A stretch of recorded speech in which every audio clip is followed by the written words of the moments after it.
Hey guys, this is Gigantic and I am Dimebot. This game has finally come out after quite a long and sometimes troubled development history, so let's take a look at it. First, let's dive into the settings menu real quick.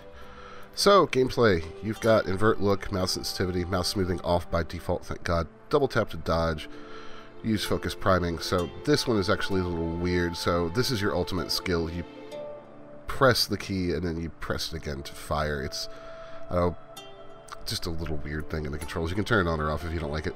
They also has controller input here. Don't play this game with a controller. You can rebind all of your keys, however they are not secondary bindings, but what they have here is pretty functional, and if you want to change them, you absolutely can. Here is your controller layout. There is some interface scaling here, always appreciated. You can show skill cooldowns on your reticle or not. I don't like it, it clutters up the reticle. Some people do.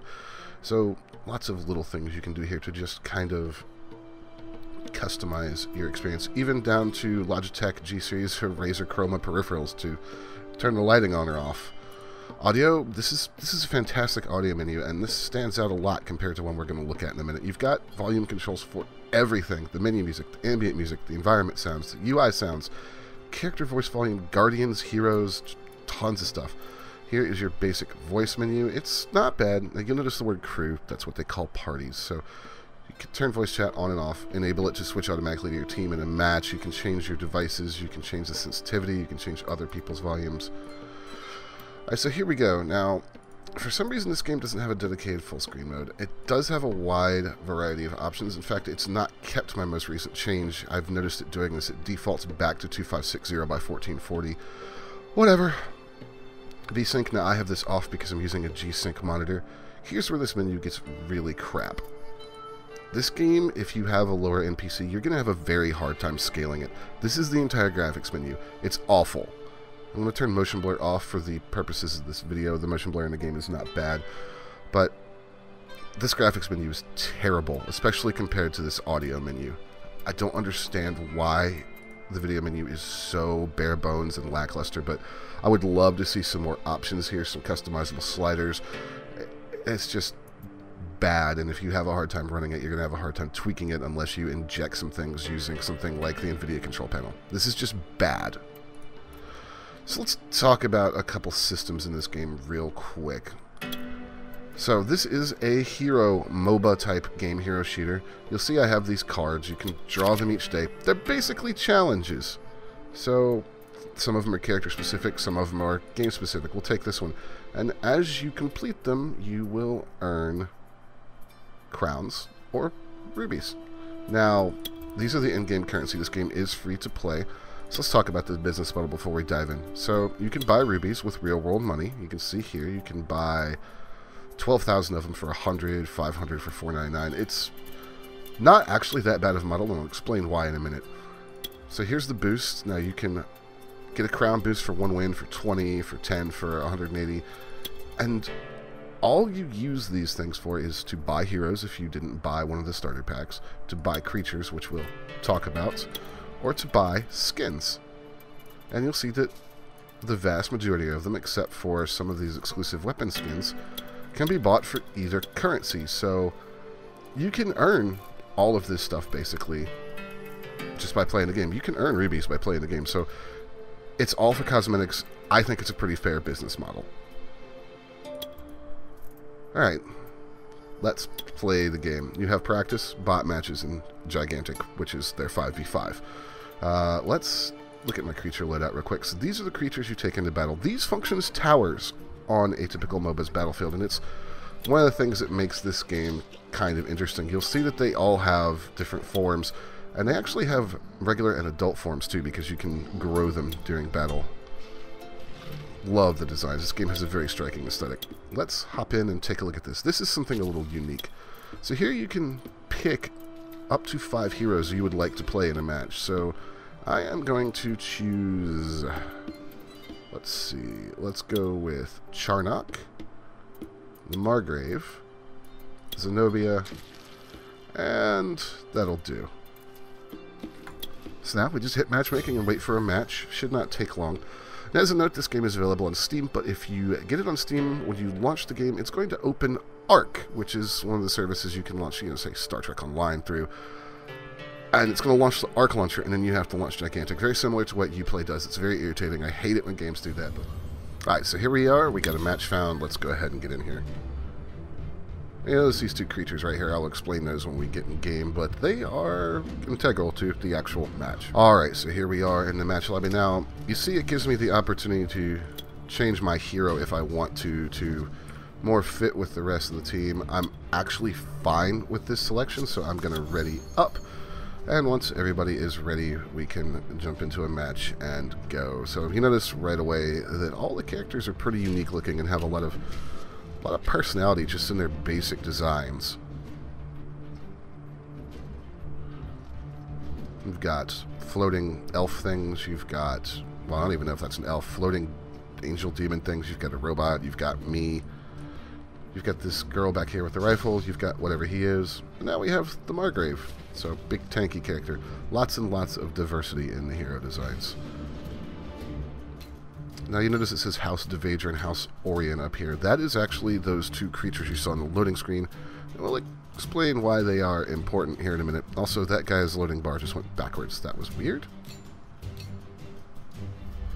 Alright, here we go into the match. Alright, so this is our Guardian. And here we are in our base. So, holding down control here, this is one system I actually don't like, but it's how you upgrade and see your skills. So, I'm going to level this up. And we just launch off these little pads here. There's 3 that go to different parts of the map. Now right here, we are summoning a creature. These act as your towers. These points generate energy. If you look up in the top, you'll see 2 health bars with 3 hearts on them and several segments. Now, these creatures not only help us out by guarding areas and providing us buffs, but they collect energy. And when you collect enough energy, your creature, Guardian back at base, will rampage and will actually attack the other Guardian. Now, these Guardians are basically the equivalent of, say, a Titan in Smite or your Nexus in a game like Dota or League, except they move about the battlefield.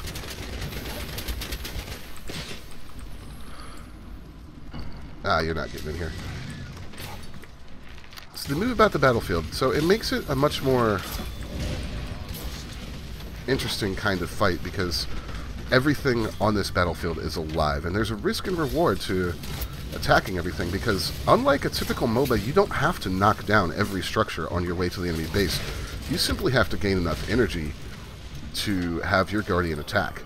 So there's not a defined pushing phase as there would be in a lot of other games. Instead, it's much more freeform. I'm going to apply some burn. One thing you'll also notice about Gigantic is it loves its buffs and debuffs. They are everywhere in every aspect of the game. This character is all about burning. All about getting that charge on my main attack. You'll also notice that there's another little skill over there that you can't see. That unlocks at level 5, and it's specific to something called the Clash, which we'll talk about. And let's level up this as well. Slow some enemies on our burn here. That's going to be really bad for her. Not quite going to be able to chase her down, though, and I just got sniped. So let's head to the other side of the map here. Rampage. Well, let's actually talk a little bit about this because we've collected enough energy. You'll see a timer. Now, our Guardian is going to move across the map, and they are going to attack any enemy player that they see. So they do a lot of damage. You want to make sure you stick with your Guardian and don't actually get too far ahead of them because you can potentially wipe the enemy team. You can see them fighting right there. It's a pretty damn impressive sight. Now what we want to do is get up here and try to attack the wounds on this enemy. However, if they manage to kill one of us, then their Guardian will actually gain a shield. So it's going to make it harder for them to get wounded now, which is my fault. But yes, you recovered, so we didn't manage to wound them. You have to get 3 wounds, or after the 5th rampage, the game will enter what is known as the Clash, where the Guardians will change the map, will sometimes draw players into a smaller fighting space. It's a neat way to keep matches fresh and give you a defined in-game and something that's a little different.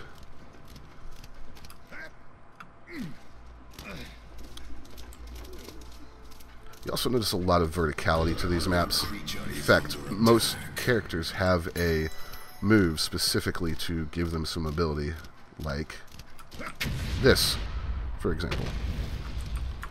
And here's a little extra path I can take. So, got a power orb now. What I want to do is try and get in there and do some damage to the enemy team by flanking around.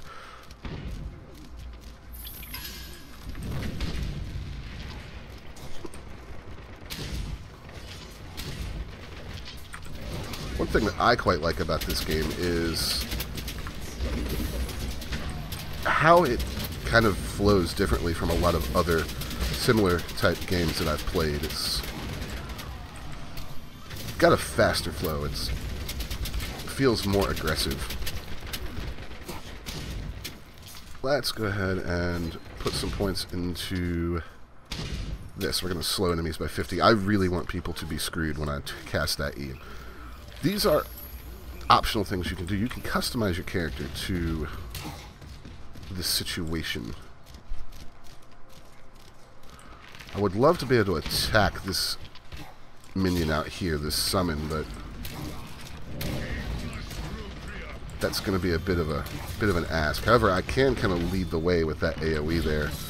Now, if we can kill this young bloomer, not only will we deny them healing, but we will get some energy to attack the enemy guardian. So knowing which summons to place where is pretty key. There are some that heal, there are some that attack and are very strong. I need to get out of here. There are others that put up walls, as you saw me pass through earlier. And I am way too hurt for this. I need some healing. Fortunately, oh, I thought we had a bloomer over here. That's not good. Fortunately, health does regenerate over time. And I do have my focus, which means that I should be able to get some damage in here.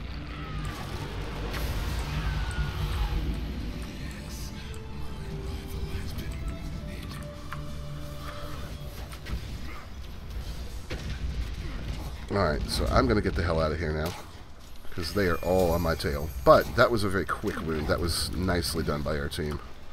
I have a little bit of focus, so this is my ultimate, but it can also be used in another way, and I'll show you guys what that is here in just a second. Can't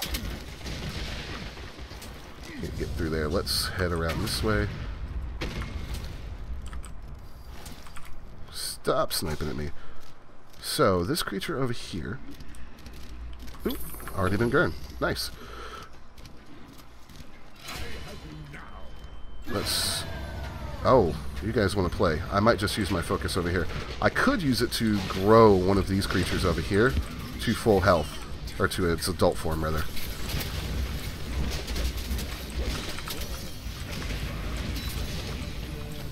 There's an ult for them. Hope they enjoyed it.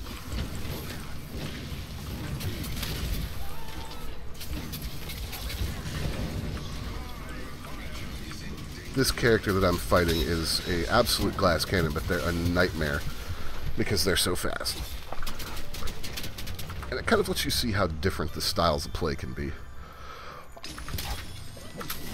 Let's upgrade. The game will also suggest upgrades for you.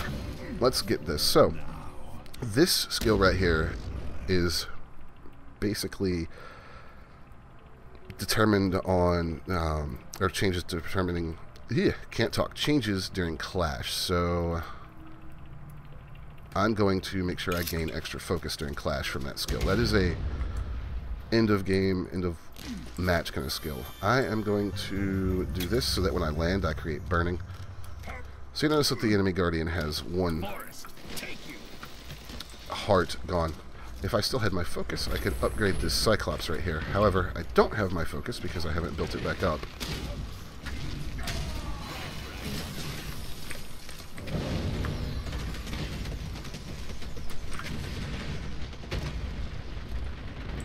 They really want to push in here. So as you can see, the fight has moved significantly since we started the match, and it's something that makes this game interesting because, as I said earlier, there's no real lane pushing, so things can move around the battlefield significantly. So what we want to do here is fall back to our Guardian.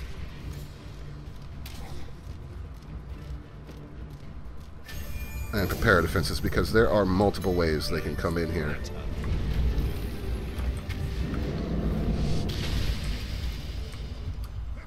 Oh, I'm stuck behind him. What?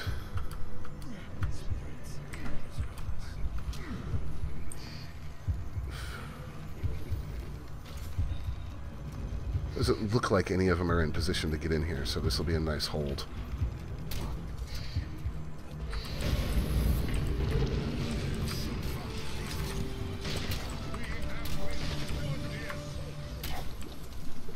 See if we can get around here and stop him.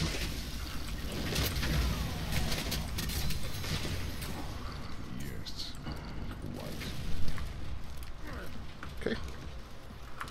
So the more points we control, the more energy we're going to be gathering, making it easier for us to attack the enemy. You also get energy for kills.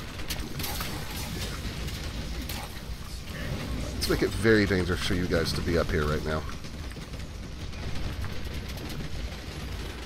Territory control, high ground control is a big deal in this game. Another thing I feel sets it apart from a lot of other MOBAs and makes the strategy a lot more interesting to me.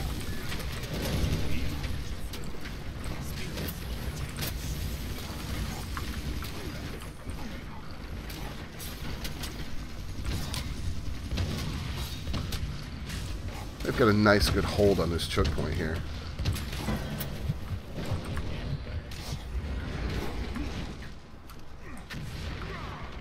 I wish we had a bloomer here so I could heal, but I can simply hang out of the battle for a moment and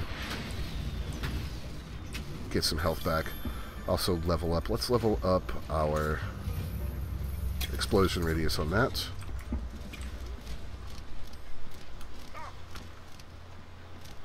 See what else we can do.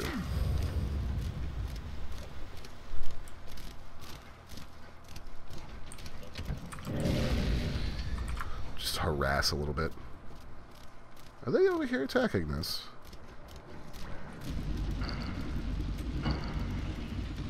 Doesn't look like it. Okay. Now we can attack. So this is the basic flow of the game. It's the basic cycle that you'll see. The Guardians are very visually impressive as they rampage. It's pretty damn cool to watch.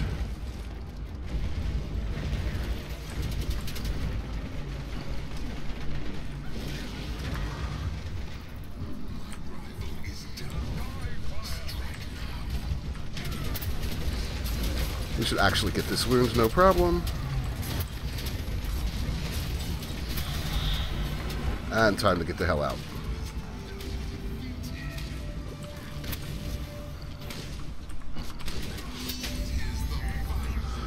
So, here we go. That was 5 rampages. So, now time for the clash. And this is kind of their way of making sure the game doesn't drag on forever. They force you into a more enclosed area and a fight.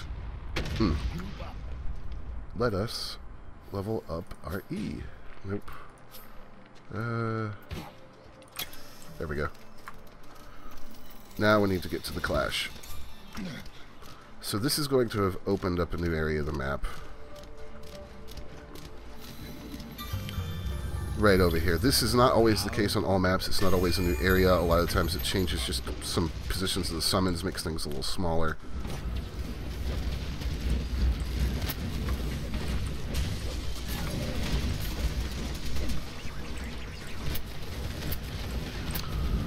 But it always changes the fight mechanics significantly. It's a nice way, in my opinion, to make sure that the game has kind of a defined end, or a more exciting end, I should say. Hi!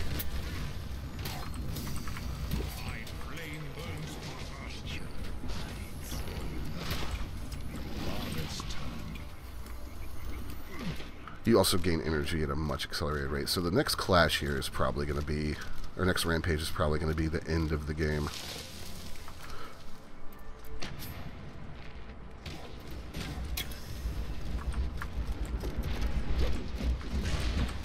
Don't want to get too close to that Guardian. They do more damage than you can possibly out-heal.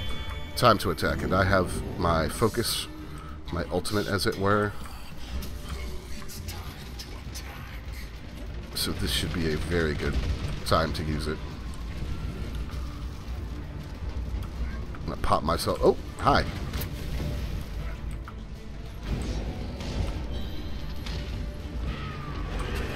And there we go.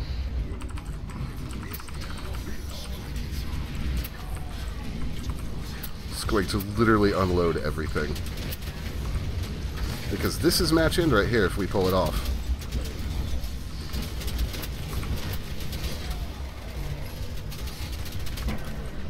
I need to get out, so I didn't want to die, but I think one of our team got killed, and that's what made him recover. Almost had it. Should be pretty easy. Ow! To finish him off.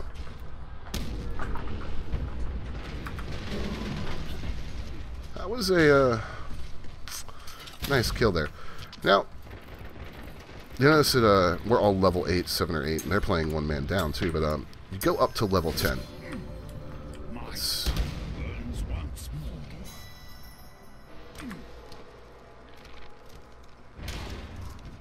getting tired of this sniper. As I said, much smaller arena. This makes the game a lot more tense. Hi! Are you AFK? I'm not going to kill an AFKer. That's just not nice. Oh, you're not AFK. You're just... Ow. I guess you were AFK. The fire was coming from that guy.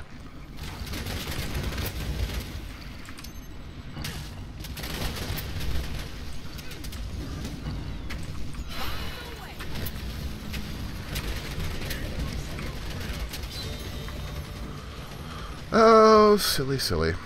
Alright, let's get this clash and finish it. We got a power orb, just a little bit more, maybe a couple more kills.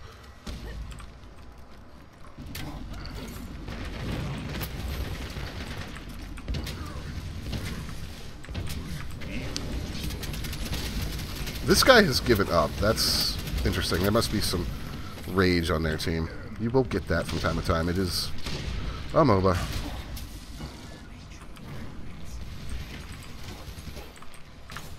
I almost feel bad about this match. This is...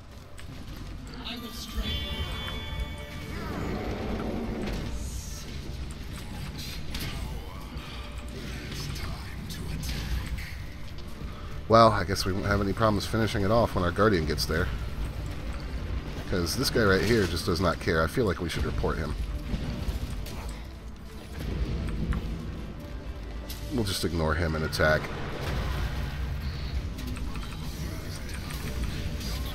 And that's the match. So, kind of as some final thoughts, I feel like Gigantic is actually a very interesting, very fun little MOBA to give a try. As I said, it's free to play. It's got some really cool ideas. The organic battlefield, the nature of it, the way that you don't have to follow lanes, that you can roam around and really try to find a way to have an impact is pretty cool in my opinion. Alright guys, that's going to do it for me. If you enjoyed the video, hey, maybe like, give it a thumbs up. Thanks for watching.